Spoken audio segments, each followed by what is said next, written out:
माझं नाव दीपक गुरुनाथ वाघ, मुक्काम पोस्ट दुर्गापूर। मी पोल्ट्री व्यवसाय सुरू करताना महाराष्ट्र शासन पशुसंवर्धन विभाग या विभागाची मदत घेऊन एक पोल्ट्री शेड बांधला।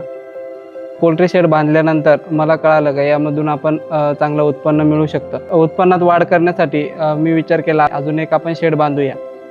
तर या शेड बांधण्यासाठी आपल्याला पैशांची कमतरता होती, तर 2-3 फायनान्स सोबत माझं बोलणं झालं। त्या फायनान्स इकडे ग्रामीण भागामध्ये लोन द्यायला तयार नव्हत्या की आम्ही एवढ्या लांब नाही लोन देऊ शकत। नंतर पर्पल फायनान्स लोन द्यायला तयार झाली, त्यांचे व्हिजिट वगैरे झाले। त्यांनी पण माझ्या समस्या जाणून घेतल्या, कशासाठी लोन पाहिजे। मला एक 10 ते 15 दिवसामध्ये पर्पल फायनान्सचे लोनची ॲक्टिव्हिटीज करून दिली। ते पैसे मिळाल्यानंतर मी हा पोल्ट्री शेड बांधू शकलो।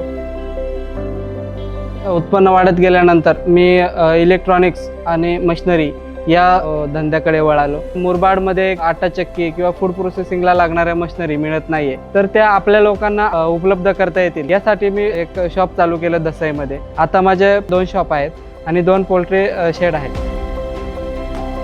इतर लोकांना सुद्धा सांगितलं की तुम्ही त्या फायनान्सकडून घ्या, तिकडनं लवकर प्रोसेस होते।